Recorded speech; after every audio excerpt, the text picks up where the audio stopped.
ओम नमो भगवते श्री अरविंदाय। ओम आनंदमयी चैतन्यमयी सत्यमयी परमे। आमे श्री अरविंद विरचित दिव्य जीवन ग्रंथर स्मृति आत्मसंबित एवं अविद्या शीर्षक विषय संपर्क आलोचना करुथिले। आज से संपर्क अधिक किसी आलोचना करिबा। श्री अरविंद एठी उपनिषदर कथा कहउछंती, जेउठी ब्रह्म को विद्या अविद्या उभय बोली कहा जाइछि। उभयर मध्य दे ब्रह्मर परिचय लाभ करने को अमृतत्व लाभ करिवार मार्ग बोली घोषणा करा जाइछि। प्रकृतर केउ तात्पर्य जे ताहा कहा जाइछि आमे वर्तमान से कथा निश्चय बुझी पारिबा। श्री अरविंद कहती जे उपनिषद रे दुईटी जाक कथार तर्जमा अछि। कारण सेठी कहा जाइछि, हे परम मते अविद्यार विद्या आड़ को निय।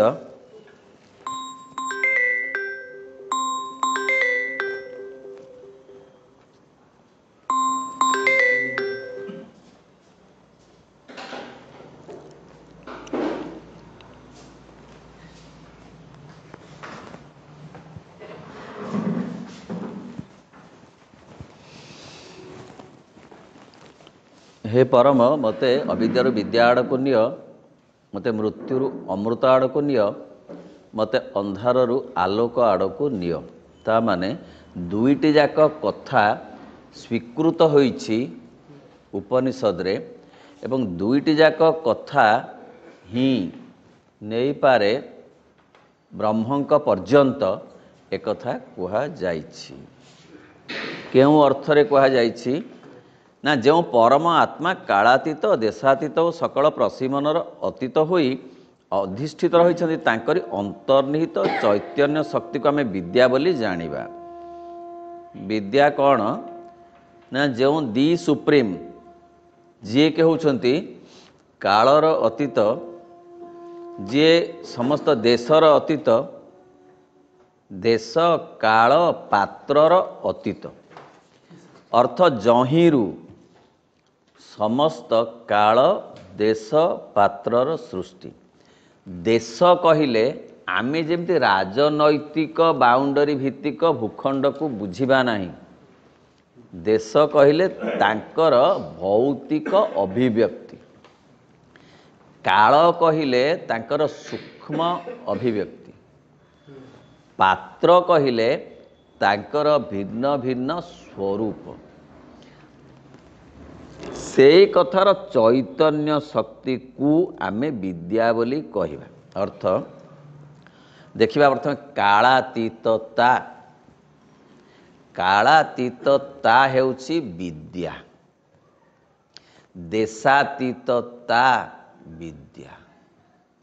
जो विद्या जो स्वरूप जहाँ देखुचु तार अतीत अवस्थाटा होउछि विद्या। अर्थ जीए कालातीत जो कालातीतता माने काल को जीए धरी रखिछि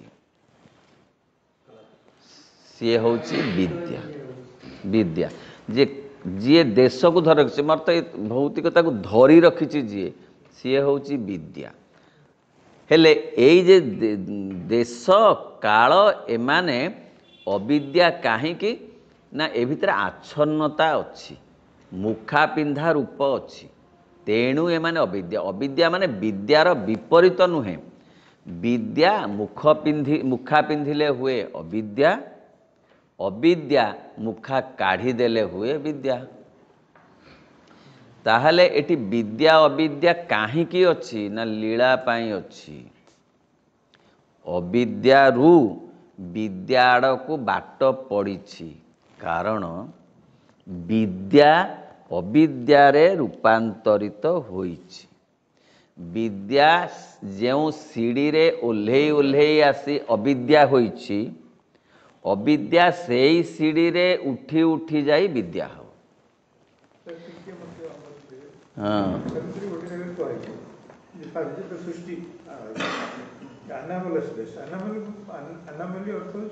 बहु अर्थ पैकेट पैकेट सब सेटा फास्ट ले ଏବଂ ଭଗବାନଙ୍କର ଇଚ୍ଛା ଅଛି ସେ ଆନାମଲିରେ ଗୋଟେ ସଟନଟି ଯିବ। ତାପରେ ଧୀରେ ଧୀରେ ଯେଉଁ ଇଭଲ୍ୟୁସନ୍ ହେଉଛି ସେ ଆନାମଲିଟା ହେଉଛି ଇନଭଲ୍ୟୁସନ୍। ଧୀରେ ଧୀରେ ଇଭଲ୍ୟୁସନ୍ ହେବ। ଯେତେବେଳେ କିଛି ନଥିଲା ବହୁତ ଗୁଡ଼ିଏ କଥା ମୁଁ ଏତେ କଥା କହିବିନି। ଯେତେବେଳେ ସବୁ କିଛି ଆଲୋକ ଆସେ ସବୁ କିଛି ଧୀରେ ଧୀରେ ସେ ପ୍ରସ୍ଫୁଟିତ ହେବାକୁ ଲାଗିଲା। ସେ ସଟନଟି ସୁପ୍ରିମ୍ ଆବସଲ୍ୟୁଟ୍ ଆଡ଼କୁ ଯିବା ପରେ ସେ ହେଲା ବିଦ୍ୟା। ଇଏ ହେଲା ବିଦ୍ୟା। ବିଦ୍ୟାର ଅର୍ଥ ନୁହଁ ଯେ ବିଦ୍ୟାର ବିପରୀତ ଜମା ନୁହେଁ। ଏ ଭାରି ସୁନ୍ଦର ପାଠ। ତେଣୁ ସେ କହୁଛନ୍ତି ସେ ଅନ୍ତର୍ନିହିତ ଚୈତନ୍ୟ ଶକ୍ତି ଯିଏ କାଳକୁ ଦେଶକୁ ସେ ସବୁ କିଛିକୁ ଯିଏ ପ୍ରଚ୍ଛଦ ପଟରେ ରହି ପ୍ରଚ୍ଛନ୍ନ ଭାବରେ ରହି ଧରି ରଖିଛନ୍ତି ସେ ହେଉଛନ୍ତି ବିଦ୍ୟା। ସେ ହେଉଛନ୍ତି ତାଙ୍କର ଦି ସୁପ୍ରିମଙ୍କର ଚୈତନ୍ୟ ଶକ୍ତି ଚେତନା ଶକ୍ତି ବିଦ୍ୟା। ସେହି ଆତ୍ମା ଆପଣାର ସ୍ୱରୂପଗତ ମର୍ମ ସତ୍ୟ ରୂପେ ପ୍ରତିଷ୍ଠିତ ରହିଛନ୍ତି। ସିଏ ଆପଣାର ସ୍ୱରୂପ ସିଏ ମର୍ମ ସତ୍ୟ ଭାବରେ ସବୁଠି ଅଛନ୍ତି। କାଳର ମର୍ମ ସତ୍ୟ ରୂପରେ ସିଏ, ଦେଶର ମର୍ମ ସତ୍ୟ ରୂପରେ ସିଏ, ସବୁ ଘଟଣାର ସବୁ ପାତ୍ରର ସବୁ ଅଭିବ୍ୟକ୍ତିର ଯେଉଁ ମର୍ମ ସତ୍ୟ ସିଏ, ଗୋଟେ ବ୍ୟକ୍ତିର ମର୍ମ ସତ୍ୟ ଭାବରେ ସିଏ ଅଛନ୍ତି, ଗୋଟେ ପାହାଡ଼ର ମର୍ମ ସତ୍ୟ ଭାବରେ ସିଏ ଅଛନ୍ତି, ଗୋଟେ ଆକାଶର ମର୍ମ ସତ୍ୟ ଭାବରେ ସିଏ ଅଛନ୍ତି। ସବୁଥିରେ ତ ମର୍ମ ସତ୍ୟ ଭାବରେ କେବଳ ତାଙ୍କରି ଚୈତନ୍ୟ ହେଉଛି ଯଥାର୍ଥ ଜ୍ଞାନ। ସେଇ ହେଉଛି ସେ ଯେଉଁ ଚେତନା ଶକ୍ତି ଯିଏ ସବୁ କିଛିକୁ ଧରି ରଖିଛନ୍ତି ଯଥାର୍ଥ ମଣିଷର ଆତ୍ମା ରୂପରେ ମଣିଷକୁ ଧରି ରଖିଛନ୍ତି। ଗୋଟେ ଗଛର ମଧ୍ୟ ଆତ୍ମା ଅଛି, ଗୋଟେ ଗଛର ମଧ୍ୟ ବୃକ୍ଷତ୍ୱ ଭାବରେ ଅଛନ୍ତି ଗଛ ଭିତରେ, ଜଳରେ ଅଛନ୍ତି ଜଳତ୍ୱ ଭାବରେ, ଅଗ୍ନିରେ ଅଛନ୍ତି ଅଗ୍ନିତ୍ୱ ଭାବରେ, ବରଫରେ ଅଛନ୍ତି ଶୀତଳତ୍ୱ ଭାବରେ। ସେଇ ଯେଉଁ ଅଛନ୍ତି ସେଇ ହେଉଛନ୍ତି ତାଙ୍କର ସେ ଚୈତନ୍ୟ ଶକ୍ତି ଯଥାର୍ଥ ଜ୍ଞାନ ଓ ସମ୍ପୂର୍ଣ୍ଣ ଜ୍ଞାନ। କାରଣ ଏକ ଚିରନ୍ତନ ବିଶ୍ୱାତୀତତା ରୂପେ ତାହା ସତତ ଆତ୍ମଜ୍ଞାନ ହୋଇ ରହିଛି। ବିଶ୍ୱାତୀତତା ହିଁ ସବୁଠାରୁ ସୂକ୍ଷ୍ମ, ଯାହାକୁ ଆମେ ବିଦ୍ୟା ବୋଲି କହୁଛୁ। ବିଶ୍ୱାତୀତତା, ବିଶ୍ୱଗତତାରେ ଅବିଦ୍ୟା ଅଛି, ବିଶ୍ୱାତୀତତାରେ ଅବିଦ୍ୟା ନାହିଁ। ବ୍ୟକ୍ତିଗତତାରେ ଅବିଦ୍ୟା ଅଛି କିନ୍ତୁ ବିଶ୍ୱାତୀତତାରେ ଅବିଦ୍ୟା ନାହିଁ। ବିଶ୍ୱାତୀତତା ବିଶ୍ୱଗତତା ବାଟ ଦେଇ ବ୍ୟକ୍ତିଗତତାରେ ପରିଣତ ହେଉଛି। ବ୍ୟକ୍ତିଗତ ବିଶ୍ୱଗତ ବାଟ ଦେଇ ବିଶ୍ୱାତୀତରେ ପହଞ୍ଚିବ ବୋଲି। ତେଣୁ ପୂର୍ଣ୍ଣ ଯୋଗରେ ବ୍ୟକ୍ତି ବିଶ୍ୱ ବିଶ୍ୱାତୀତ ତିନିଟା ଯାକ କଥା ଏକାଠି ହେବା ଦରକାର।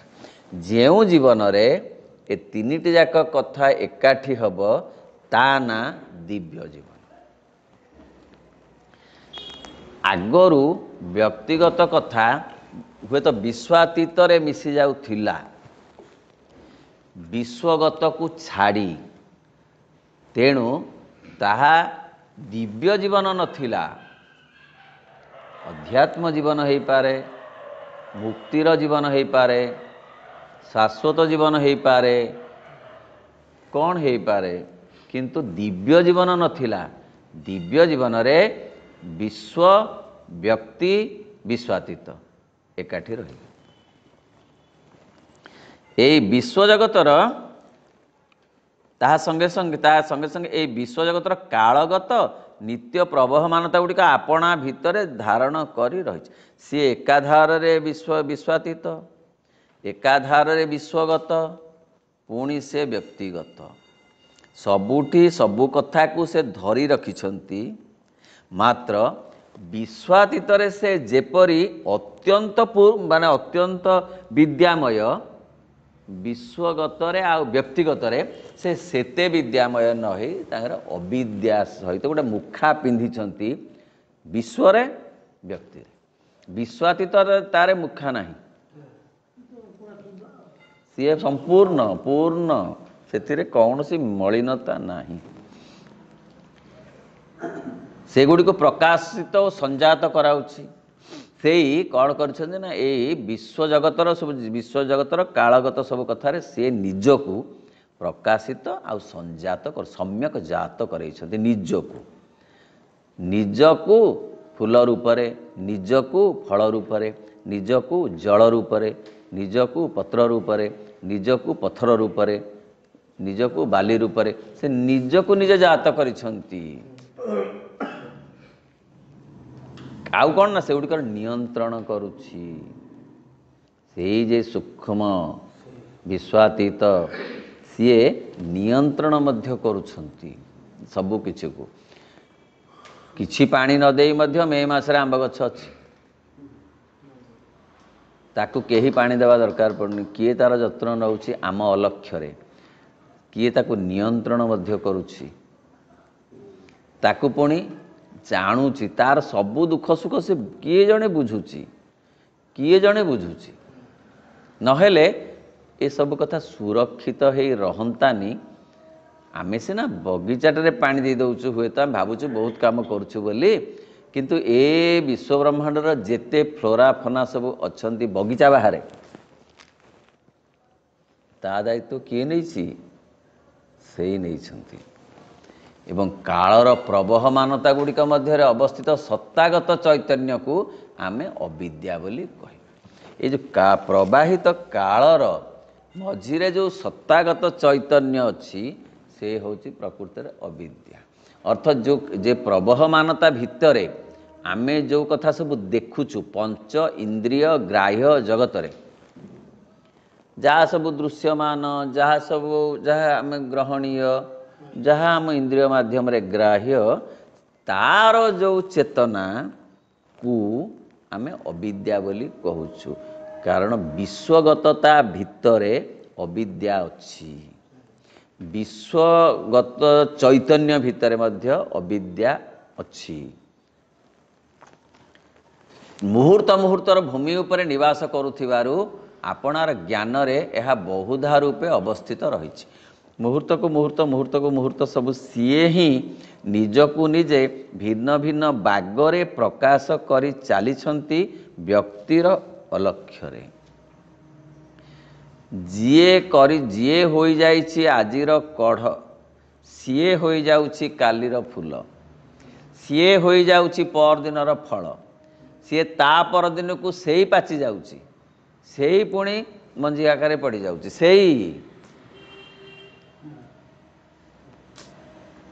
ତେଣୁ ବହୁଧା ରୂପରେ ସେ ନିଜକୁ ବିଭକ୍ତ କରିନି, ବିରାଜିତ କରିଛି, ଅବସ୍ଥିତ ରହିଛି। ଦେଶ ଓ ପାରିବେଶିକ ସମ୍ବନ୍ଧଚୟର ବିଭକ୍ତତା ମଧ୍ୟରେ ନିବାସ କରୁଥିବାରୁ ଏହାର ଆତ୍ମସତ୍ତାଗତ କଳ୍ପନାରେ ମଧ୍ୟ ଏହା ବହୁଧା ହୋଇ ରହିଛି। ତାର କଳ୍ପନା, ଆତ୍ମସତ୍ତାଗତ କଳ୍ପନାରେ ଆମେ ବହୁଧା ବୋଲି ଭାବୁଛୁ। ଆମେ କ'ଣ କେବେ ଭାବିପାରୁଛୁ ଗୋଟେ ଗଛର ଆତ୍ମା ଅଛି, ଗୋଟେ ଝିଟିପିଟିର ଆତ୍ମା ଅଛି, ଗୋଟେ ପିମ୍ପୁଡ଼ିର ଆତ୍ମା ଅଛି? ଭାବିପାରୁଛୁ? ଆମେ ତ ଆମର ଆତ୍ମା ଅଛି ବୋଲି ଜାଣିବା ତ ଦୂର କଥା, ଭାବୁନୁ ତ ମଧ୍ୟ।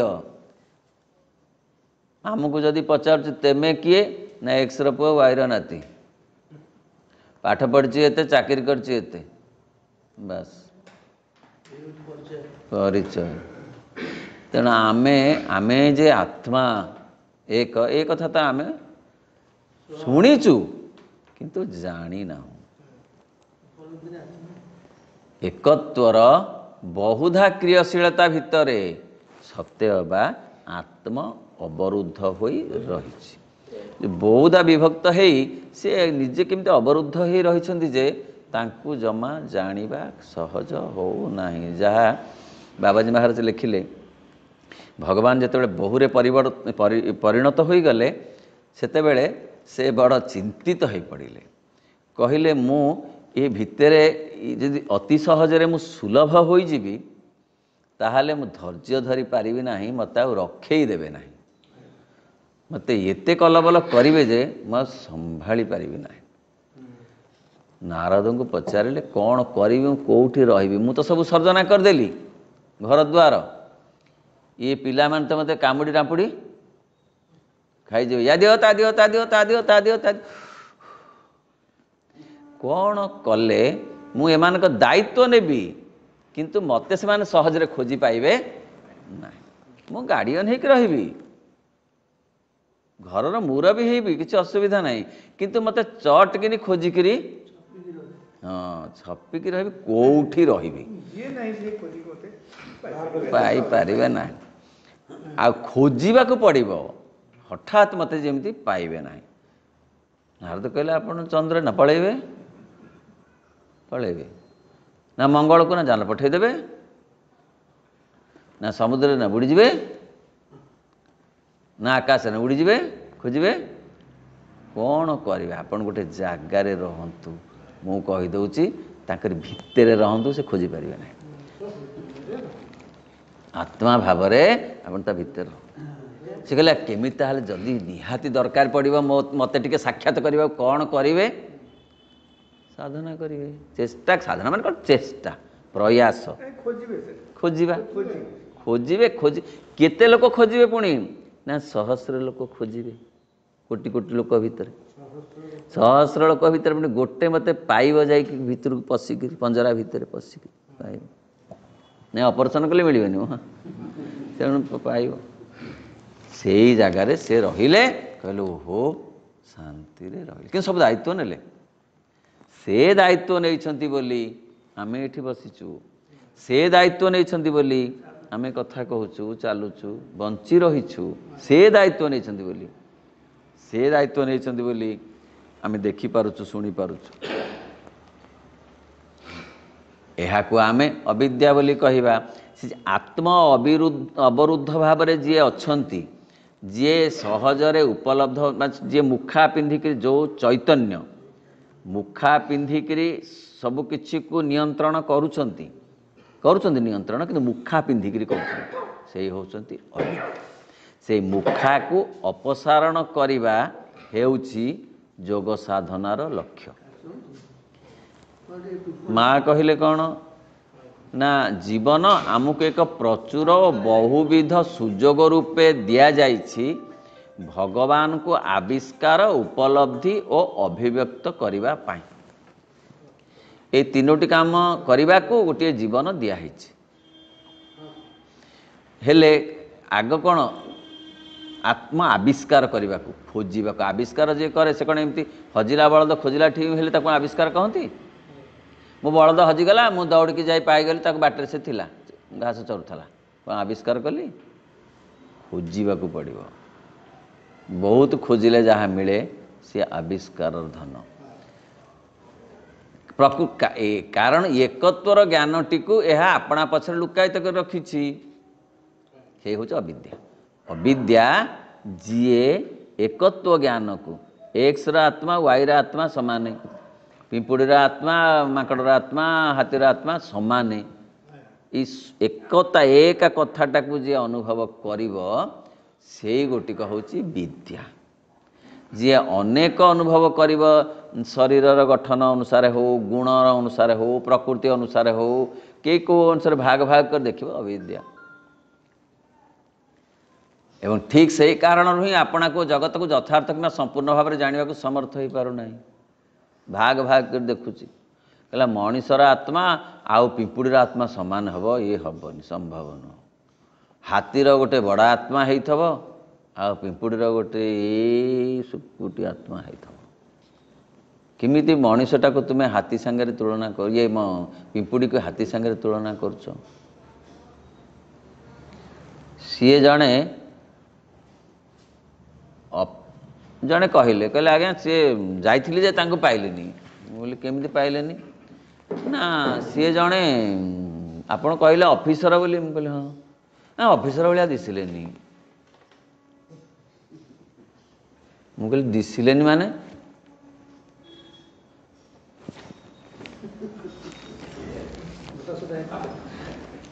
ମୁଁ କହିଲି ଏମିତି ନା? ହଁ। ମୁଁ କହିଲି ତାକୁ ପଚାରିଲେ ନା ପଚାରିବି କ'ଣ, ତ ମନ ମାନିଲାନି, ପଳେଇ ଆସିଲି ଆଉ। ସେ ମୋତେ କାହିଁ ଜଣା ପଡ଼ିଲେନି।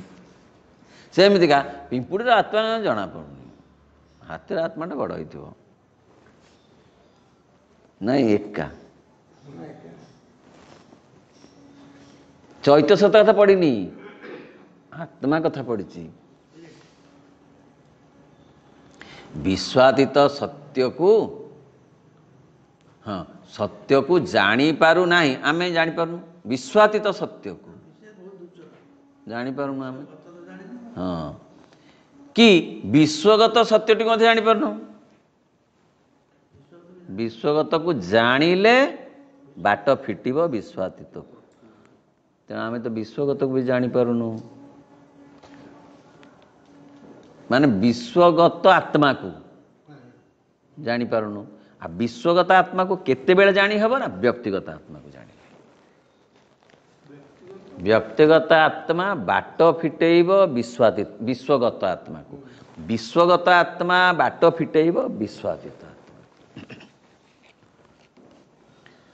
विश्वातीत सत्य को जानी पारु नाही कि विश्वगत सत्य को मध्य जानी पारु अज्ञान मध्य निवास करुवा चेतन आत्मा मुहूर्त मुहूर्त को ए क्षेत्र रु से क्षेत्र को ए संबंध रु से संबंध को झुंटी पड़ी घोषारी हबार लगी एक खंडित ज्ञानर प्रमाद भितर घांटी हबार लगी सतरे ए कथारु से कथा ए गुरु रु से गुरु ए चिंतारु से चिंता ए कथारु से कथा ए भावनारु से भावना ए थियोरी रु से थियोरी मनुष्य किती भ्रमुची सते जीवन सारा कौन सी गोटे निर्दिष्ट गोटे मु एक आत्मा से हेतु पाइला दिनरू एकनिष्ठ होई ताकू खोजी खोजी जीवन सारुछि कि आज जदि ये दीक्षा नेलानी काली पुणी से अधिक कौन मिलियो बोली शुणिक से लंग लंग हेलानी कहीं कहीं लंग लंग कि हूँ कौन आसती टिके माने कौन हूँ देखा बुझु बुझु से भर नहीं गला केतबेले दीक्षा नहीं जाए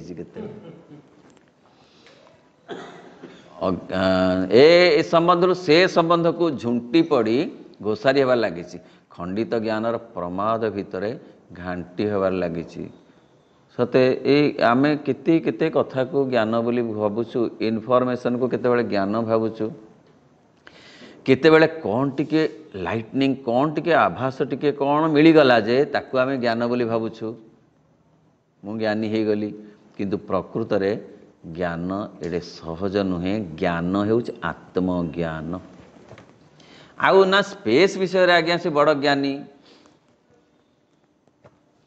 आज्ञा ये समुद्र विद्या रे ये जो समुद्र विद्या ओसोनोग्राफी रे अति गभीर तांकर से काहू बुड़ी जिवे पुणी खाई उठिबे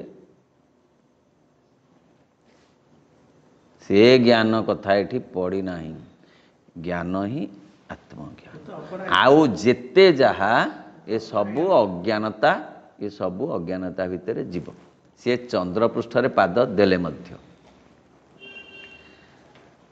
मात्र हाँ अज्ञान बा अविद्या कहिले एठारे निश्चेतना को बुझाइब नाही निश्चेतना कथा नुहे कहना ए होची मुखा पिंधा विद्या तेणु तो कहगला मते असतरु सत आड़कु निय अर्थ सत मुख पिंधिले असत ହେଇଛି मते हे भगवान मते मुखाटा खोली असतरु मोर मुखाटा खोली मते सत आड़कु निय जमा तो कहले निश्चेतनार कथा एठी नाही किछि चेतना अछि ना जे पर्यंत आसीची क्रिएशन किछि चेतना ता सहित आनिकरी आसिलानी श्री अरविंद कहती आमे संपूर्ण अंधकार रे नाहू आमे टिकिए अंधार ये टिकिए आलुओ आ बेसी अंधार रे हुए तो आमे रही जाइछु मात्र टिकिए आलुओ रे आमे अछु सेही आलोक को बढ़ेइबा ही योग साधना जो आलोक टिक आम भितर अच्छी अज्ञान बुझा मात्र सत्य वस्तुर अंशतः सत्य अंशतः मिथ्या सत्य वस्तुर अंशतः सत्य आ अंशतः मिथ्या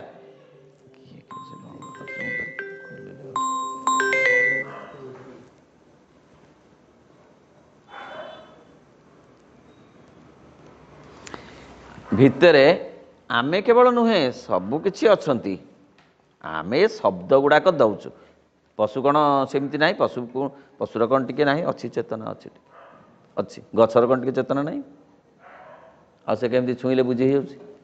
ରାତିରେ କେମିତି ଶୋଇପଡ଼ୁଛି, ସକାଳେ ତେଜ ହେଇଯାଉଛି। ଗଛ ତାର ବି ଗୋଟେ ଚେତନା ଅଛି, କେହି ବୁଝି ନାହାନ୍ତି। ଆଉ ମଣିଷ ଗୋଟେ ଶବ୍ଦ ଦେଇ ଅନ୍ତତଃ ଶୁଣିବାକୁ ପାଉଛି, ସେମାନେ ଶୁଣି ପାରୁନାହାନ୍ତି। ପଶୁପକ୍ଷୀ କି ଏଇ ଯେଉଁ ଗଛ ବୃକ୍ଷ ଶୁଣି ପାରୁନାହାନ୍ତି ଯେ ଗୋଟେ ବିଦ୍ୟା ଅଛି, ଗୋଟେ ଅବିଦ୍ୟା ଅଛି, ଗୋଟେ ଜ୍ଞାନ, ଗୋଟେ ଅଜ୍ଞାନ, ଗୋଟେ ଆତ୍ମା ପରମା, ଏଗୁଡ଼ା ସେ ଶୁଣି ନାହାନ୍ତି କି ବୁଝିପାରୁନାହାନ୍ତି। ଶୁଣିବାର ସୁଯୋଗ ଶୁଣିବାର ନାହିଁ, ଆମେ ଶୁଣୁଛୁ, ଏତିକି ତଫାତ୍। ତେଣୁ ଅଂଶତଃ ସତ୍ୟ ଆଉ ଅଂଶତଃ ମିଥ୍ୟା ଭିତରେ ସମଗ୍ର ବିଶ୍ୱଗତ ସତ୍ତା ଅଛନ୍ତି ମଣିଷକୁ ମିଶେଇ। ଯାହା ମୂଳ ମର୍ମ ସତ୍ୟଟିକୁ ନ ଦେଖି କେବଳ ପ୍ରତିଭାସର ପଳାୟନଶୀଳ ଅଂଶ ଗୁଡ଼ିକରେ ହିଁ ଦେଖିବାରେ ଲାଗିଥାଏ। କେତେ ସୁନ୍ଦର ଭାବରେ ଶ୍ରୀଅରବିନ୍ଦ ବୁଝଉଛନ୍ତି, କହିଲେ ଆମେ ମୂଳକୁ ଦେଖିପାରୁନୁ, ଆମେ ତାର ଛାଇକୁ ଦେଖି ସବୁ କଳ୍ପନା ଜଳ୍ପନା ଭାବନା ଚେତନା ଚିନ୍ତା ସବୁ ଦେଖିଦେଲି, ଗଲା ସବୁ ଦେଖିଦେଲି। ତେଣୁ ଆମେ ଯେଉଁଗୁଡ଼ାକ ଦେଖୁଛୁ ସେଟା ତାର ଛାଇ ଗୁଡ଼ାକ ଦେଖୁଛୁ, ଯେଉଁ ଛାଇ ବଦଳି ଯିବ ବେଳ ପଡ଼ିଲେ। ବଦଳି ଯାଉନି? 8ଟା ବେଳରେ ଗୋଟେ ଗଛର ଛାଇ 12ଟା ବେଳକୁ ସମାନ, ଆମ ଛାଇ ଯେତେବେଳେ ସକାଳେ ଯେତିକି କ'ଣ 12ଟା ବେଳକୁ ସେତିକି। କିନ୍ତୁ ମଣିଷ ବଦଳି ଯାଉଛି, ଆମେ ବଦଳି ଯାଉଛୁ କି? ତେଣୁ ଆମେ, ସିଏ କହୁଛନ୍ତି ଖାଲି ପଳାୟନ, ଯେଉଁଗୁଡ଼ାକ ପଳେଇବ, ପ୍ରତିଭାସ ଗୁଡ଼ାକ ଯାଏ ଭାରି, ପ୍ରତିଭାସ ରହେନି। ଏଇ ସୃଷ୍ଟିଟା ନା ପ୍ରାତିଭାସିକ ଜଗତ, ସେଇଥିପାଇଁ କୁହାଯାଉଛି। ଆଜି କଥା କାଲିକି ନାହିଁ। ଏକ୍ସ ଆଜି ଅଛନ୍ତି, କାଲି ସକାଳକୁ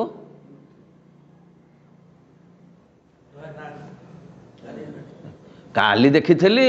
ଆରେ ବାବୁ, କାଲି ଦେଖିଲେ କ'ଣ ହବ? ଏ ପରା ଆଜି ନାହାନ୍ତି।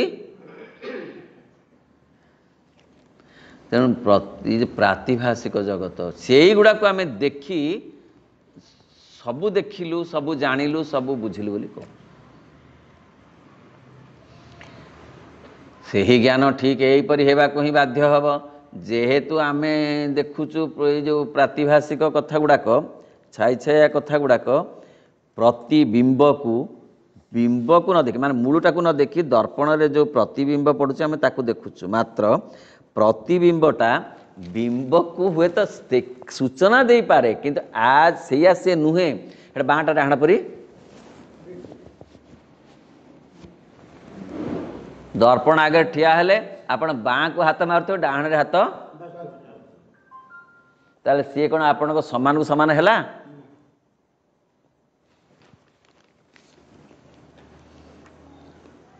ପୁଣି ଅନ୍ୟ ପକ୍ଷରେ ଏକତ୍ୱର କେବଳ ଏକ ଲକ୍ଷଣ ରହିତ ଚେତନା ଭିତରେ ଆପଣଙ୍କୁ କିଳି ରଖିବା, ବ୍ରହ୍ମର ପ୍ରକାଶ ଧର୍ମଟି ବିଷୟରେ ଅନବଗତ ରହିବା, ଏଇଟାକୁ ମଧ୍ୟ ଅନ୍ଧତମ ବୋଲି ବର୍ଣ୍ଣନା କରାଯାଇଛି।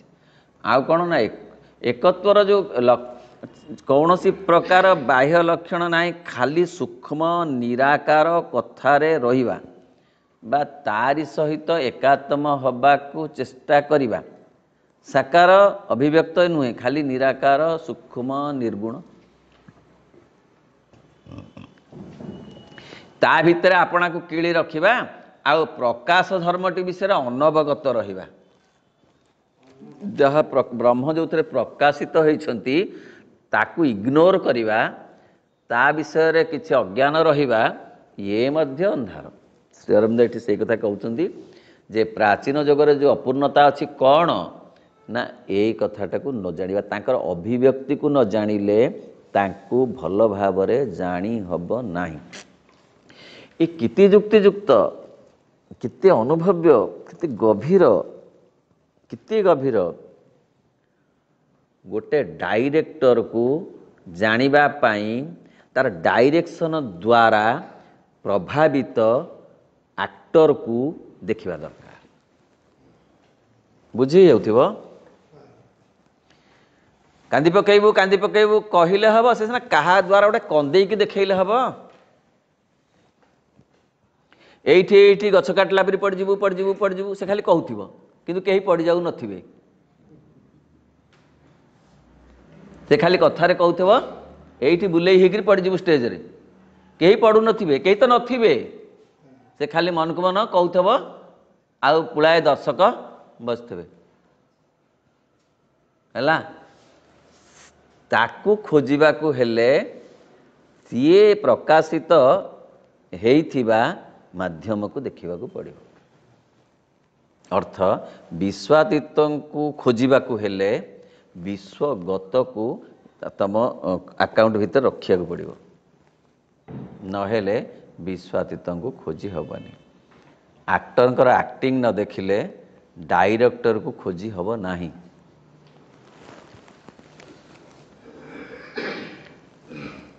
प्रकाश अंध सेटा भी अंधतम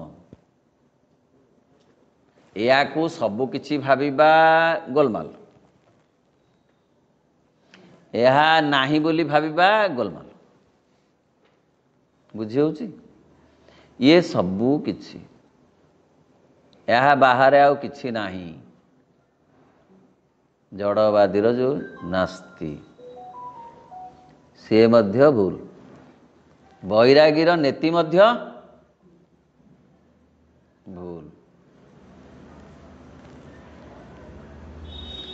वस्तुतः एथिरु कौन सीटी को प्रकृत अंधकार बोली कहुना मात्र गोटी को केन्द्रीभूत आलोक रखी झलसी जीवा भली बोली कहुई पारिब कहले नाई नाई मु ताकू संपूर्ण भाव में माइनस करी अमर्यादा दौना एतिकी बुझुची जे कौन हुए ना दी सुप्रीम गोटे बिजुली मार दियंती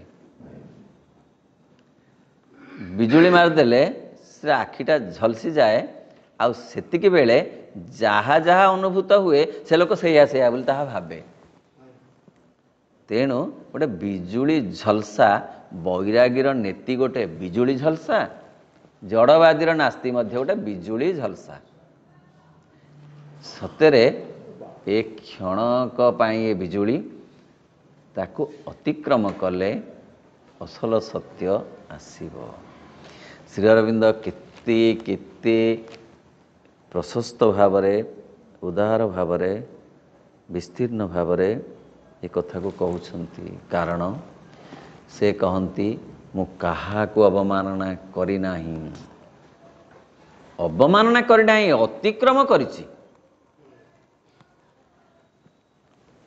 पुअटीए बाप को अतिक्रम करुची मोबाइल रे हो अतिक्रम करुची अवमानना करू नाही सी यदि कह अवमानना करवा आउ अतिक्रम कर जिबा अलगा कथा तेणु झलसी जीवा बोली से तो अन्यत्र कहउछंती श्री अरविंद अन्यत्र जे मु समस्त पाखरे ऋणी अगस्ती याज्ञवल्क्य वाल्मीकि व्यास अष्टावक्र मु समस्त पाखे ऋणी कारण सेमाने जदि भित्ति प्रस्तुत करि न थान्ते ताहाले मु इति बड़ विराट हर्म्य प्रासाद तैयारी करि पारि न थान्ते समस्ते किछि किछि अवदान देइछन्ति पूर्ण जोग पाई वैराग्य भी अवदान अछि आसक्तिर भी अवदान अच्छी तम गुणर भी अवदान अच्छी रजगुणर भी अवदान अच्छी सत्व गुणर भी अवदान अच्छी सबू कथा खंडे खंडे पत्थर कहूँ पत्थर पकई गोटे मूलदुआ तैयारी करिबा परे घर तैयारी होछि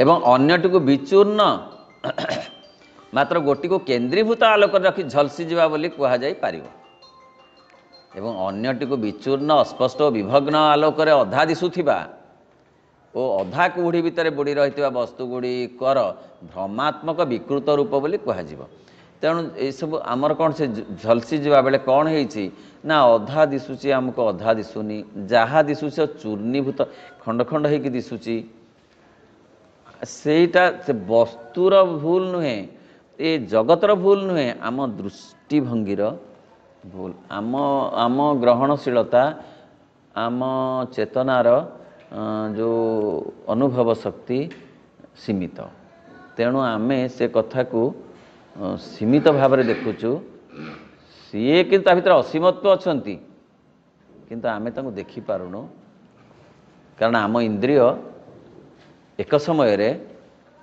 देखि पारे नाही बहु कथा आम आखि एक समय रे देखि पारे नहीं आमे आमे कहलु सबु देखिलु नाही सबु खंड खंड के जोड़ीचु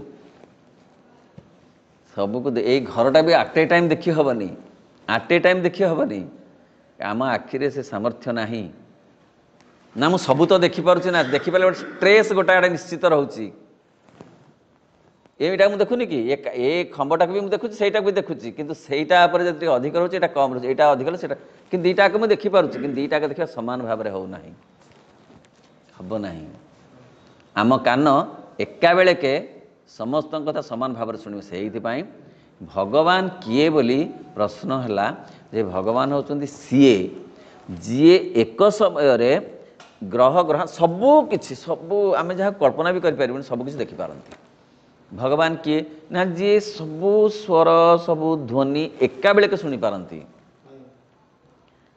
आमे कौन गोटाक पर गोटे शुणबू ऑस्ट्रेलिया रे डाकिले से लोक भगवान जेतिकी बेले शुणिबे प्रेस कॉलोनी डाकिले से सेतिकी बेले शुणिबे एका बेले के माने आग पछ ना आग सियाड़ू आसबि जापान आड़ू तो पाली जिते पड़ो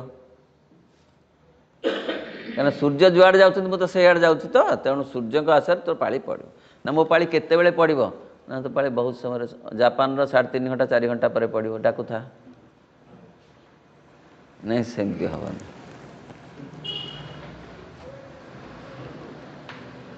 विचूर्ण अस्पष्ट विभग्न आलोकरे अधा दिशुथिबा कुहुड़ी भितर बुड़ी रही वस्तुटा भ्रमात्मक विकृतर बोली कह किंतु दिव्य चेतना एथिरु कौनसटी मध्यरे किली होई रही नहीं ना काहारी भितरे ना कुहुड़ी भितरे नहीं ना बिजुली भितरे नहीं झलसा बिजुली भितरे नहीं कोठी भी नहीं सी सबुठी थिले मध्य ताकू देखिबा पाई ताकू सुनिबा पाई आउ कान दरकार आउ आखि दरकार ए आखिरे से दिशिबे नहीं बोली दिव्य चक्षु दियागला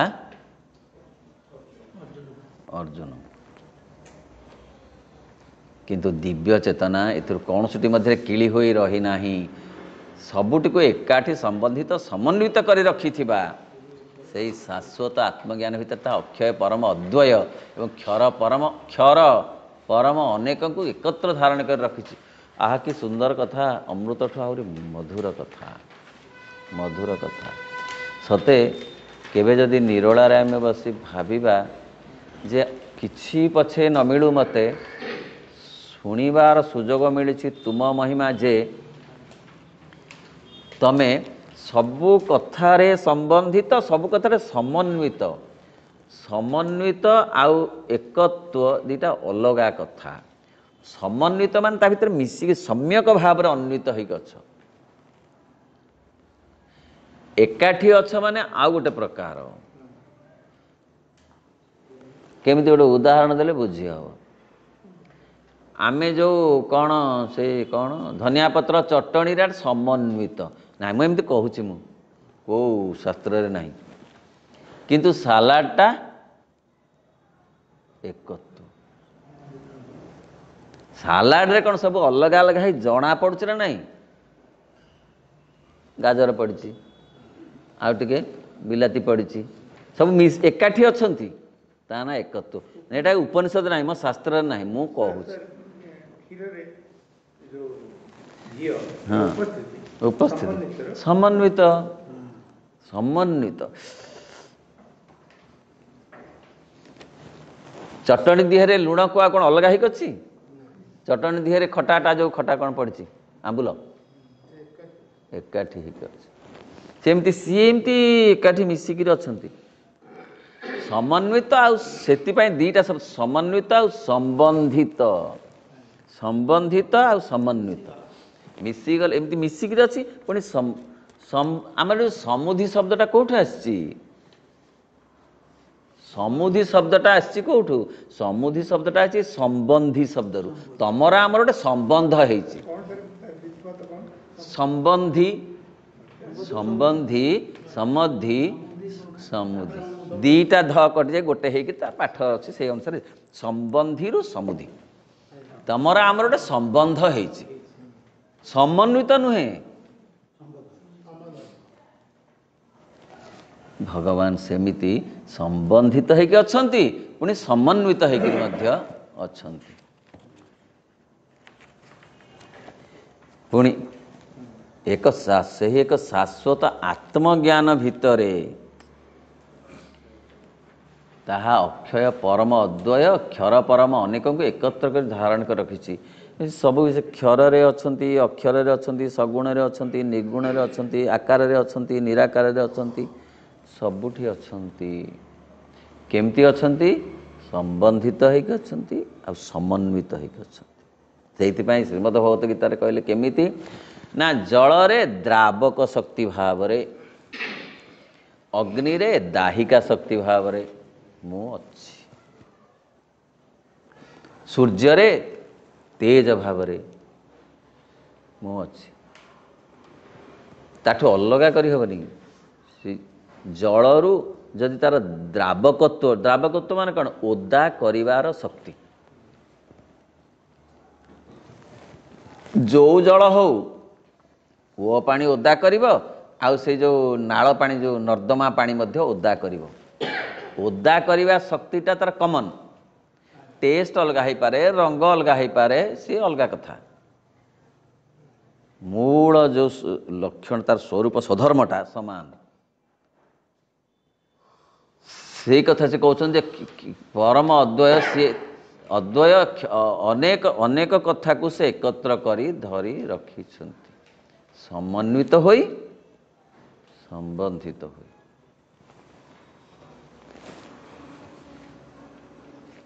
विभाजनशील चेतना मध्यरे स्मृति होउची पंगुर आश्राबाड़ी परी विभाजनशील चेतना तो आम अच्छु हेले आमको कौन होउची ना स्मृति गुड़ाक आम स्मृति आमर इह जीवनर स्मृति हो कि चैत्य सप्ताह पूर्वजन्मर स्मृति चैत्य सप्ताह अच्छी चैत्य सप्ताह को आविष्कार कले आम अन्य जन्मर कथा मध्य जानी पारि ताल ता भीतर अच्छी बोल ना नथिले केम जानबू स्मृति अच्छी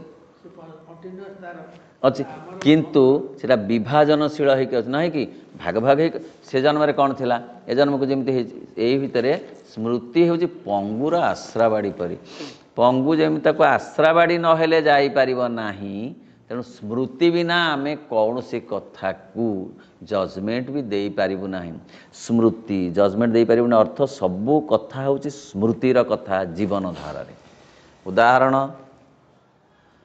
ना आखिर स्मृति कानर स्मृति नाकर स्मृति सब स्मृति अच्छी मुझे कहबी ओह केते सुंदर मल्ली फूल तांका बगीचार फुटी कहीं को दिन दिने मल्ली फूलर बासना नाक भितर पशि सेठी रही जाइछि ब्रेन रे जीए स्मृति को उज्जावित करी कहूची एई वर्षा दिन रे आउ कोइली शब्द शुभु नहीं हाँ अर्थ कोइली शब्द कहला क्षणी गोटे कौन शुभुची जहा वर्षा दिने कौटू आसला कोइल तो नहीं स्मृति भारी सुंदर कथा नुहे देखी आसिली तांक गाँ जे से आम समुद्री गाँ परी नुह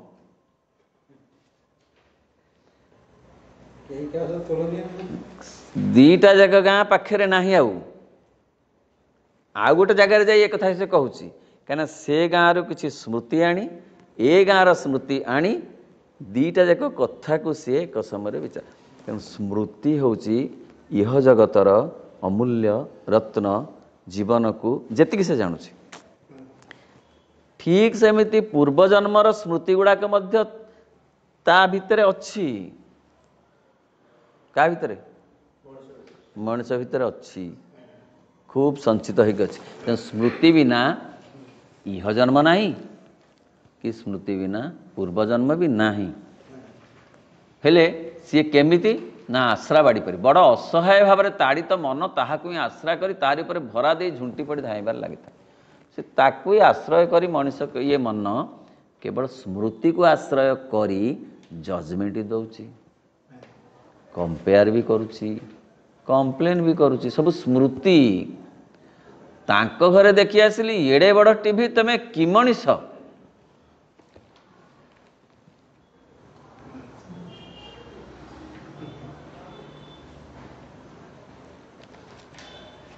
ଏଇ ଟିଭି କ'ଣ ଦେଖନ୍ତି ସେପଟେ ତ ଦେଖୁଥିଲା, ଖୁସି ବି ହଉଥିଲା। କ'ଣ ହେଲା ଯେ ଗୋଲମାଲ ଧରିଗଲା? ସ୍ମୃତି। ସେ ଟିଭି ସେ ଆଣିନି ସାଙ୍ଗରେ ଦେଖିବା କିଛି ଦରକାର ନାହିଁ ଆଣିକିରି, ନା ମୋବାଇଲରେ ଫଟୋ ନାହିଁ ଦରକାର ନାହିଁ। ମୋବାଇଲ ଫଟୋ ଏବେ ଆସିଲା ଏଇ 50 ବର୍ଷ ଭିତରେ, 30 ବର୍ଷ ଭିତରେ। ସ୍ମୃତି ଝୁଣ୍ଟି ପଡ଼ି ଲାଗି ଧାଇଥାଏ, ଧାଇଁଛି ଖାଲି ଝୁଣ୍ଟି ପଡ଼ୁଛି, ମଇଲା ମୁଟିକେ ଲଗେଇ ଦେଉଛି, ପୁଣି ଦୌଡ଼ୁଛି। ସେ ଏମିତି ଦୌଡ଼ି ଦୌଡ଼ି କେଉଁଠି ହେଲେ ଥମି ପାରେ ନାହିଁ। କିଏ? ମନ। କିମ୍ବା ଅଟକି ରହିପାରେ ନାହିଁ। କାଳର ତୀବ୍ର ଓ କ୍ଷିପ୍ର ବେଗ ସହିତ କେବଳ ଧାଇଁବାରେ ଲାଗିଥାଏ।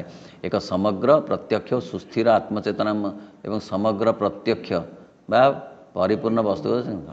ତା ମାନେ ସେ କହୁଛନ୍ତି, ଏଠି ମନର କଥା କହୁଛନ୍ତି ଯେ ମଣିଷ ମନ ନେତୃତ୍ୱରେ ସ୍ମୃତିକୁ ପାଥେୟ କରି ବଞ୍ଚିଛି। ଯେଉଁଥିପାଇଁ କୁହାଯାଉଛି ଯେ ଆହା କିବା ଅଦ୍ଭୁତ ମନର ଗତି, ଅଚିନ୍ତନୀୟ ଅଟେ ତାର ଶକତି, କ୍ଷଣ ମାତ୍ରକେ ମନ କରେ ଦର୍ଶନ, ଏହି ଅପରିସୀମ ବିଶ୍ୱଭୁବନ। ଖାଲି ଦେଖେନି, ଶୁଣେ ମଧ୍ୟ, ଛୁଏଁ ମଧ୍ୟ। କହିଲେ ନା ନାକରେ ଗନ୍ଧ ବାରେ ମଧ୍ୟ। ସତରେ ନାହିଁ ଏଠି ମଲ୍ଲିର ବଗିଚା, ସତରେ ଫୁଟେନି ଗଙ୍ଗଶିଉଳି ଫୁଲ, ମାତ୍ର କହିଲା ମାତ୍ରେ ତାକୁ ତାର ସ୍ମୃତିରେ ହଁ ହଁ ସବୁ ସ୍ମୃତିରେ ସାଇତା ହେଇଅଛି ଜନ୍ମ ଜନ୍ମର ଚୈତ୍ୟ ସତ୍ତାରେ। ଏଇ ଜନ୍ମର ଏଇ ବ୍ରେନର ନର୍ଭ ଭିତରେ ସବୁ ସ୍ମୃତିରେ ସାଇତା ହୋଇଅଛି। ଏବଂ ସେ ଖୁବ୍ ତାକୁ ଧରି, ସେଇ ଆଶ୍ରାବାଡ଼ିଟାକୁ ଧରି, ଏ ପଙ୍ଗୁ ମନ ସ୍ମୃତିର ଆଶ୍ରାବାଡ଼ି ଧରି ଧାଇଁଛି ଏବଂ ପଡ଼ି ଉଠିକି ଧାଇଁଛି। ସିଏ ସେ ଧାଇଁବାଟା ଖାଲି ଖଣ୍ଡିଆ ଖାବରା ହେଉଛି।